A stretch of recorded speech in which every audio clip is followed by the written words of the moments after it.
Ciao, ladies and gentlemen. Wait, do we have any ladies in here? Nope, no ladies. Okay, gentlemen. Today we got a bunch of interesting homebrew news, and let's start with the first article published by Glintwine. This article is called Getting Started with Ps Vita Homebrew Development, and as the name implies, you can find here every necessary information that you're going to need if you wish to embark on a journey of enlightenment to the Vita Homebrew port. I'm not a developer, neither do I have plans to become one, but I'm aware many of you are or would want to be, so this is your best bet how to get the most useful knowledge straight to the point from a guy that knows what is he talking about. He has plenty cool projects behind his belt, including Dead Space Mobile, Mass Effect Infiltrator, or even the latest Modern Combat 3. I was briefly scrolling through this article, and yes, there are very detailed information about the Vita hardware, about its CPU, GPU, video memory, storage and file system, and then about the Vita SDK, an open source toolchain for Vita development, progressively built by the community. Thumbs up for that. Then he's also gonna teach you how to build Hello World VPK and how to do some simple debugging, plus much more. It is quite interesting read, about 38 minutes long, that will definitely get you started in case you're into it. Link for this down below. Huge thanks to Glintwine for taking his time in creating it. I'm sure many comrades are gonna appreciate it. Second, we got an early version port of Subway Surfers by PatnosD that he's working on. Currently there are some issues, like some fonts are not getting rendered properly and some trains might be invisible. It is based on an old PC version. I've been trying it and it's quite enjoyable, as long as you like this kind of touch-based swiping games. They are not exactly my cup of tea, but the graphics are nice and controls are responsive. If you wanna try out this early version, check out this Patreon or Discord.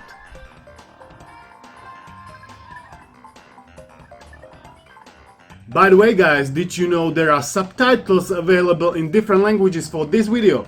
I have added like 20 different languages for the last video and I'm gonna do the same for this one. Isn't 20 overkill? Perhaps it is, but it's very easy to do so, so I thought why the hell not? So now you can enjoy this video in languages like Arabic, Indonesian, Filipino, Hindu, German, whatever. You just need to turn on subtitles, it's on the top CC. Then you go to settings, the cogwheel, then captions, and then pick the one you want and enjoy. Third is a new original homebrew called Ancient Villa by Kojam. It is a mix between puzzle and exploration game. You walk around in a 3D environment, but there are locked gates, and in order to unlock them, you have to solve the puzzle that you're gonna find inside the picture hanging on the wall. When you solve the puzzle, gate will be unlocked and you can proceed further to the next puzzle. You can choose between English and Russian language, and you can change the resolution. I've been playing it on the 2x option in the menu, and the frame rate was pretty good, and text was quite readable. This game, for the fact that it is a homebrew made by a single person, it's quite enjoyable. I like the idea and I like the execution. Good work, keep it up, brother. Now we got a segment with the new channel member on the level True Believer, and you know what it means? We're doing a song to honor his enrollment. So again, I put together 3 chords with some lyrics and it goes something like this.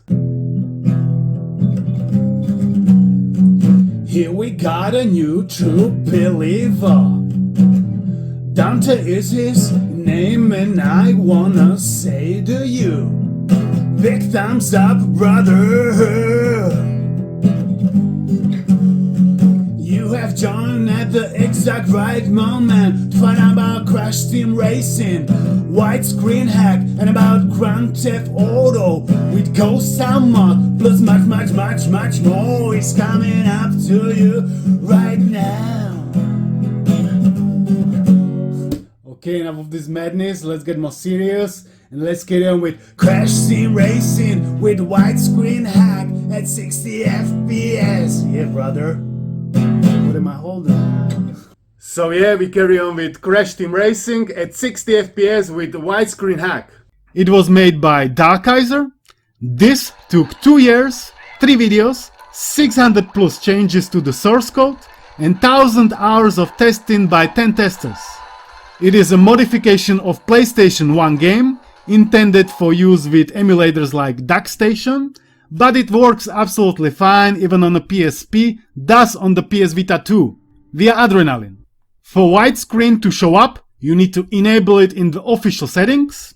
This all has been made thanks to a new direction taken by modders. Rather than modding original game, they are now modding rewritten game. Rewritten?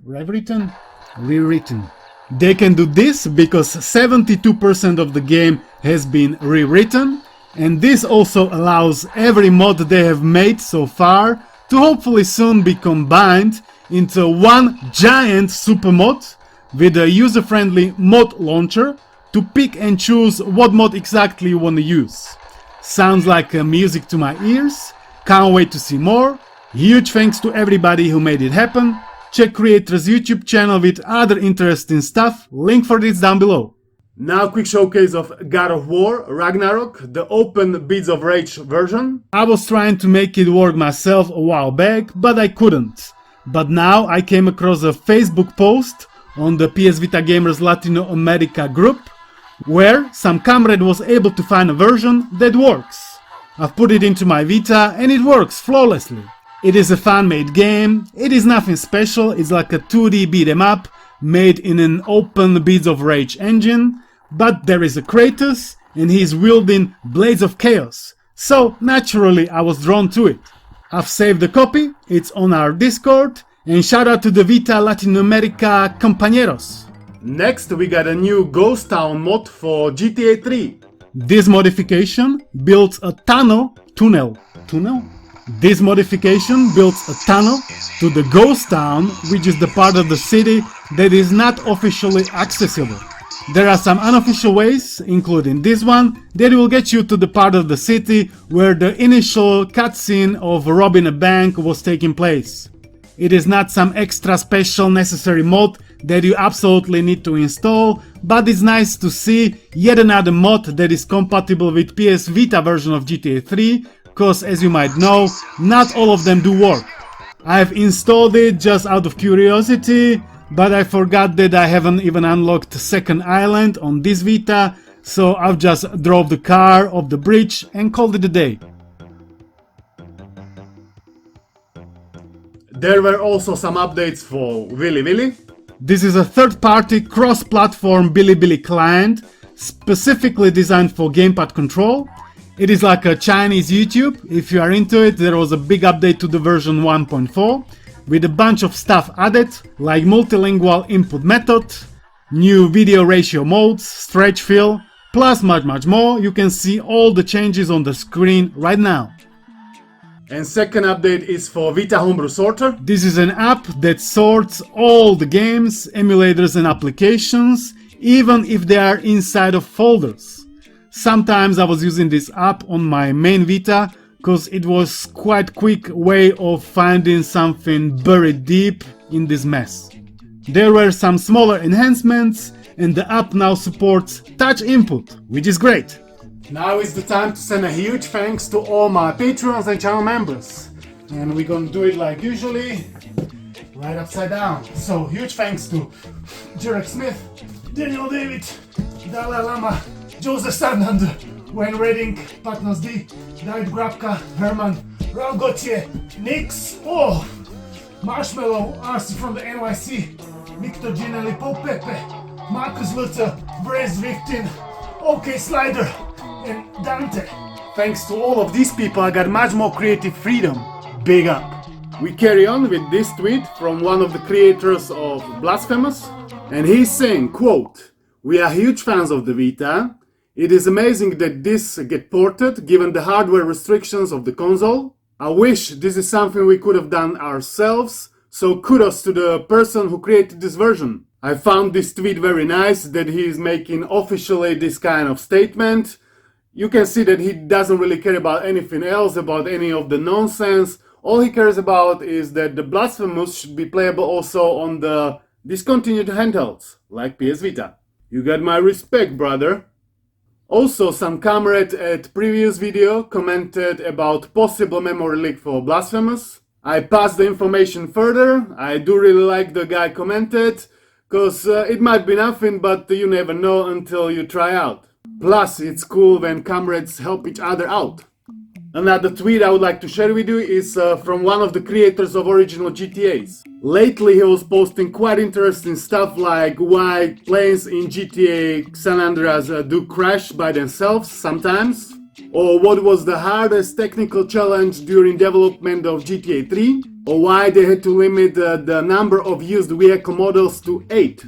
He's offering really detailed explanation for every of these problems, so if you are into this kind of stuff, check his Twitter.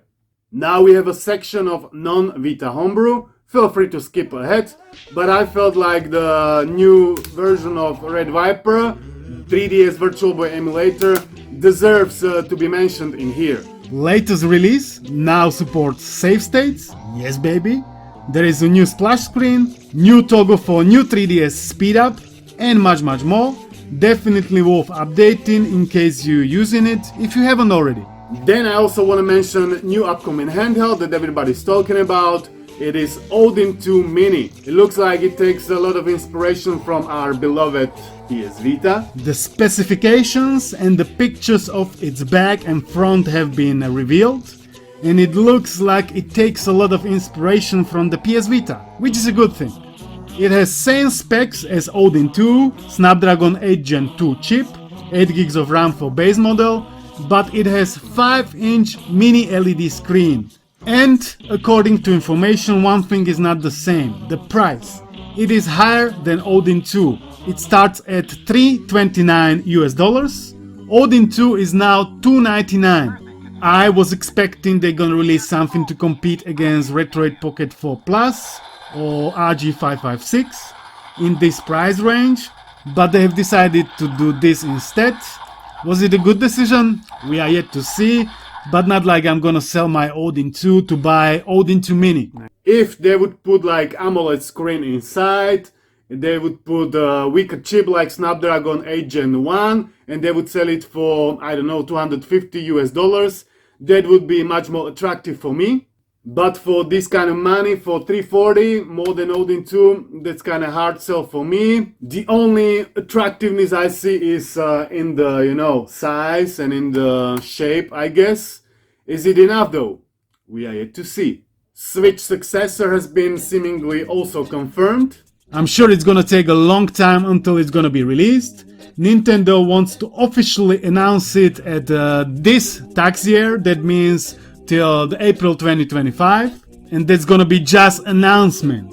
So for now, that's quite early for any kind of speculations. I'm ready for Vita successor for like 10 years, so it looks like Switch successor is gonna be a bit earlier. While we at the Nintendo, it looks like they have their fingers in the latest DMCA to the Vimms Lair. They have removed their ROMs for first-party Nintendo games for Wii, N64, SNES, etc. This is not good. I do really like Vimms Lair. Even though their download speeds are not the fastest, it is a reliable site where every enthusiast can find a lot of goodness. And now it seems ninjas have arrived. This, of course, can be expected with size like this, but still it is a shame. It is around for a very long time and their vault is huge. It even includes complete PS3 collection. I repeat, complete, every single PS3 game. Okay, that would be it for this week. I hope you enjoyed it. If so, give it a thumbs up. Thanks to you for watching. Thanks to members and patrons for support. And I'll see you in the next one. For outro, you can enjoy some pictures and videos from my latest trip to London. It's a very nice city, it's very big, but it's very crowded. There are masses of people everywhere. Plus the prices, man, they're from the other world.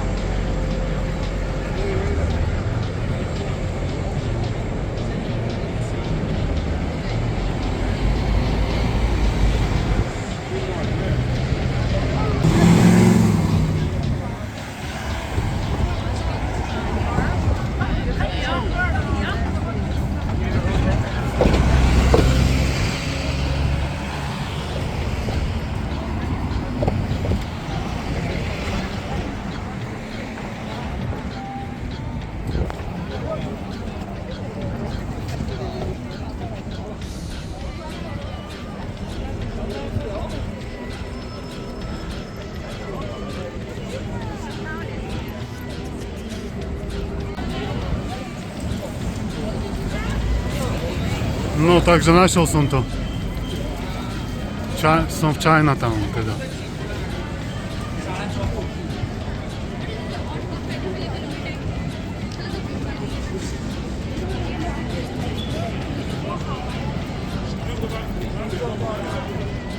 No našiel som premiéra teda, tu sa skovávam, má tu nejaké barikády.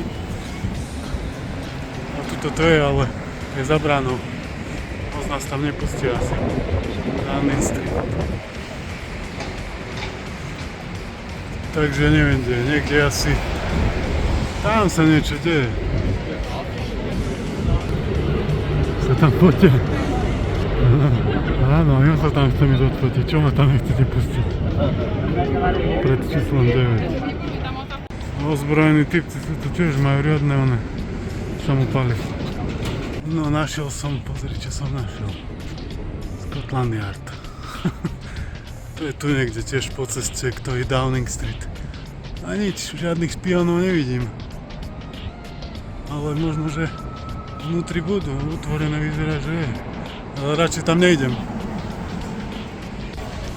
No a tu som na Trafalgar Square. National Gallery.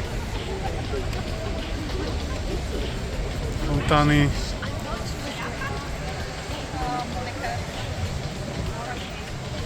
Sochy.